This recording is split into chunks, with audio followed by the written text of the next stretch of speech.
pessoal, recentemente a gente teve a prova do Ministério Público do Distrito Federal, né, o MPDFT.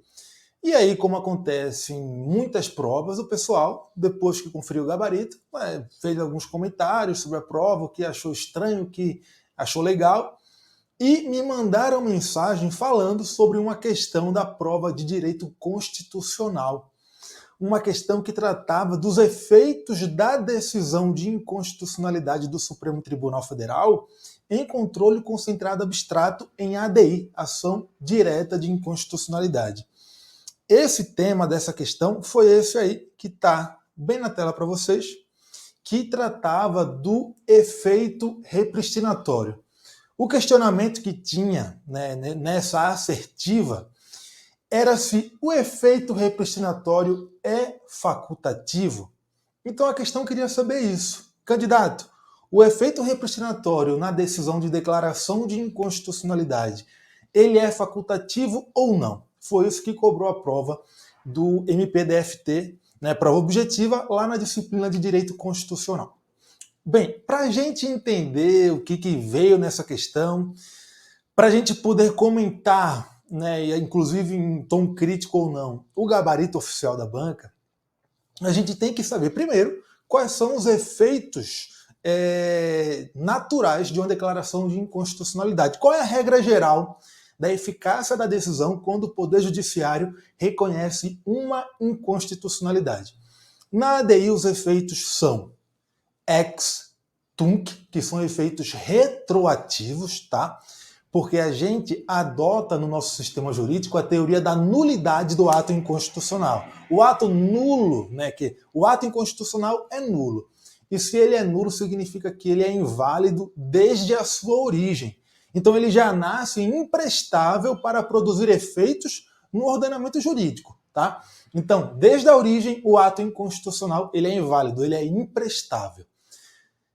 Inclusive, isso aí a gente pode extrair, né, a teoria da nulidade, a eficácia retroativa da declaração de inconstitucionalidade, a gente pode extrair da própria Constituição Federal, porque quando ela fala que o Poder Judiciário reconhece uma inconstitucionalidade, ela fala que ele declara uma inconstitucionalidade. O que significa o quê? A decisão de inconstitucionalidade ela é meramente declaratória de um vício que já existia lá na origem. Não é a própria decisão de inconstitucionalidade que constitui, que cria esse vício a partir dali. Ela não tem uma natureza constitutiva, ela tem uma natureza meramente declaratória. Bem, então a decisão de inconstitucionalidade ela é retroativa, ela gera uma eficácia ex tunc, tá? Além disso, ela é erga omnes, produz efeitos para todos e também vinculante, né? Ela vincula os demais órgãos do Poder Judiciário e a administração pública em todas as esferas federativas, tá? A função legislativa, ou seja, o legislador não fica vinculado, mas as atribuições de caráter administrativo do Poder Legislativo, essas ficam vinculadas pela declaração de inconstitucionalidade do Supremo Tribunal Federal em uma ação direta de inconstitucionalidade, tá? Bem, e o efeito repristinatório, o que é?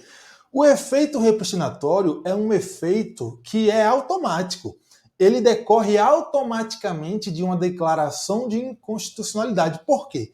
Como eu falei para vocês, uma decisão de inconstitucionalidade ela tem eficácia retroativa, tem eficácia ex tunc, ou seja, reconhece o vício desde a origem da norma que é impugnada naquela ação.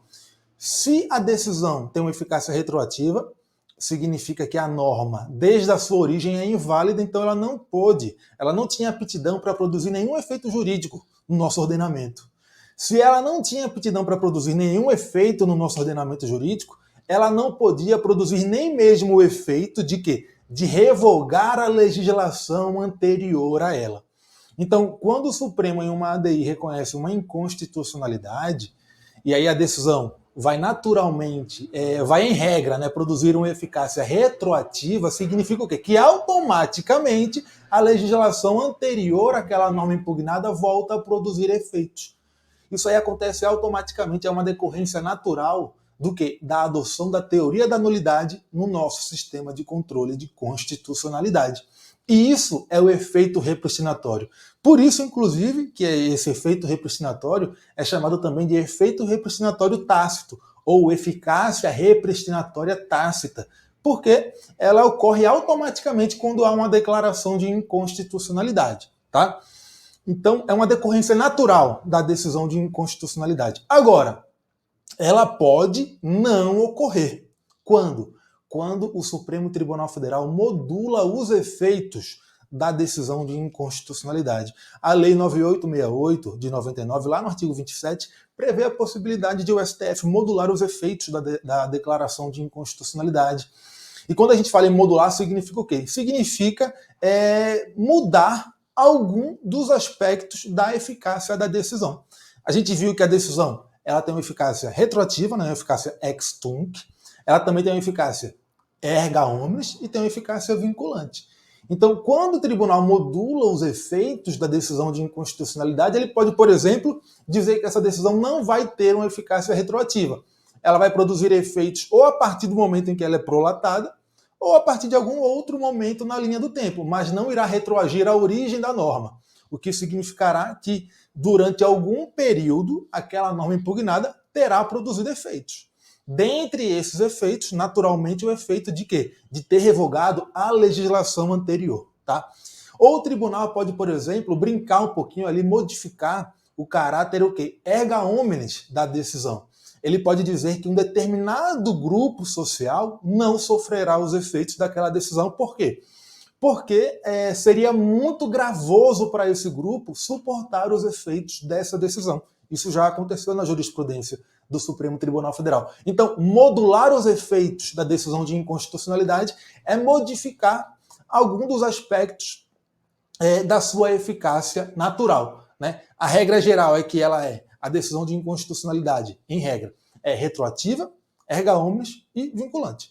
Quando o Supremo modula, né, que vai ser a exceção em relação à eficácia da decisão, ele pode mudar algum desses aspectos, tá? Bem, e aí a gente chega na eficácia repristinatória. Eu já expliquei para vocês o que é a eficácia repristinatória, que ela decorre naturalmente de uma declaração de inconstitucionalidade. E aí a gente chega na forma como a prova do MPDFT tratou da eficácia repristinatória. A prova do MPDFT tratou a eficácia repristinatória da declaração de inconstitucionalidade como uma faculdade do tribunal. Olha só o que falou a assertiva da prova. A decisão do Supremo Tribunal Federal, que declara em sede de ADIM a inconstitucionalidade de uma lei com efeitos ex tunc, como eu falei, o quê? É uma eficácia retroativa, né? Que é a regra geral da declaração de inconstitucionalidade. Então, se é uma eficácia retroativa, aquela decisão está declarando um vício que existia já desde a origem da norma impugnada. Então, essa decisão tem a faculdade de provocar o retorno da legislação revogada. Ou seja, a decisão que declara uma inconstitucionalidade em ADI, segundo essa questão, ela tem a faculdade de gerar ou não o efeito repristinatório. Porque quando ele fala aqui, tem a faculdade de gerar o retorno da legislação revogada, ele está falando isso, tem a faculdade de gerar a eficácia repristinatória. E a legislação revogada, então, voltará a produzir efeitos desde que compatível com a Constituição em vigor, né? Havendo a eficácia repristinatória, a legislação que tinha sido revogada pela norma impugnada volta a produzir efeitos. Bem, vamos lá.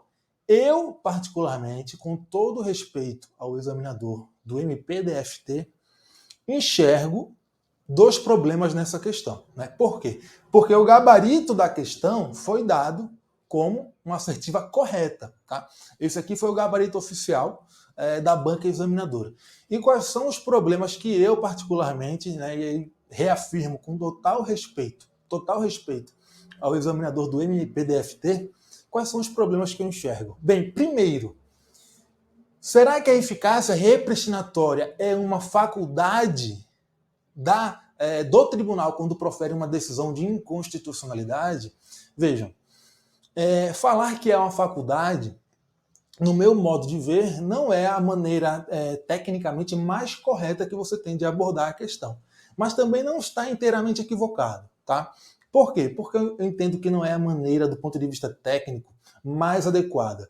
Porque, como eu expliquei aqui para vocês, o efeito repristinatório ele ocorre automaticamente quando nós temos uma declaração de inconstitucionalidade. Não depende de uma deliberação do tribunal. O tribunal não delibera. E aí? Nós vamos gerar o efeito repristinatório aqui ou não vamos? Ele não delibera sobre isso. Ele simplesmente declara uma inconstitucionalidade e aí a eficácia repristinatória é gerada. Só que, quando o tribunal modula os efeitos da declaração de inconstitucionalidade, e aí ele pode mexer no aspecto temporal dessa declaração, ele pode dizer que aquele vício de inconstitucionalidade está sendo reconhecido apenas a partir do momento da prolação da decisão ou de algum outro momento na linha do tempo. Quando ele faz isso, o que ele faz? Ele acaba afastando a eficácia repristinatória da decisão. Por quê? Porque quando ele diz que a decisão não será retroativa, ou seja, ela não será ex tunc, quando ele fala isso, ele está dizendo que durante algum período aquela norma impugnada gerou efeitos. E um desses efeitos é o quê? A revogação da legislação anterior, tá? Então, embora não seja o mais correto do ponto de vista técnico dizer que a eficácia repristinatória é uma faculdade, tendo em vista que é possível que ela seja afastada pelo tribunal quando há uma modulação de efeitos, também não podemos dizer que está completamente equivocada essa afirmação, tá? Agora, tem um outro problema nessa assertiva, que é o seguinte: a assertiva se refere a uma decisão com eficácia ex tunc, né, uma decisão com eficácia retroativa. Ele fala que a decisão que tem eficácia ex tunc em uma ADI tem a faculdade de provocar o retorno da legislação revogada. Ou seja, uma decisão com efeitos retroativos tem a faculdade de gerar o efeito repristinatório, ou seja, de tornar novamente aplicável a legislação anterior que havia sido revogada pela norma impugnada na ADI. E esse é o maior problema que me parece insuperável nessa assertiva. Por quê? Porque, como eu falei para vocês, a decisão de inconstitucionalidade que tem eficácia retroativa, que tem uma eficácia ex tunc, ela automaticamente gera o efeito repristinatório. Então, se é uma decisão com eficácia ex tunc, se é uma decisão retroativa, ela terá o efeito repristinatório. A gente não tem que falar em faculdade do tribunal em afastar a eficácia repristinatória. A gente pode dizer que o tribunal afastou a eficácia repristinatória se a decisão não tem efeitos retroativos, quando o tribunal modula o aspecto temporal da eficácia, dos efeitos daquela decisão. Aí sim a gente pode falar em afastamento da eficácia repristinatória. Mas, se a questão está dizendo que aquela decisão tem efeitos ex tunc, que a decisão tem efeitos retroativos, já está implícito ali que essa decisão também tem uma eficácia repristinatória, tá? Por quê? Porque ela está reconhecendo o vício na norma impugnada desde a origem dessa norma. Então, se o vício está sendo reconhecido desde a origem da norma, essa norma não pode revogar nenhuma norma anterior. E aí a eficácia repristinatória, naturalmente e de forma automática, vai ocorrer, tá bom? Lembrando que a eficácia repristinatória não está prevista em lei, tá? Na decisão final da ADI, a eficácia repristinatória não está prevista na lei, diferentemente da cautelar. A cautelar na ADI, ela tem uma eficácia não retroativa, mas também tem eficácia repristinatória porque a lei manda. A lei 9868 diz isso, que em regra, a cautelar na ADI gera uma eficácia repristinatória. Ela torna novamente aplicável a legislação anterior. Mas em relação à decisão final da ADI, não há essa previsão. A eficácia repristinatória não decorre da lei. Ela decorre automaticamente, de maneira natural, da própria declaração de inconstitucionalidade com eficácia retroativa, tá bom?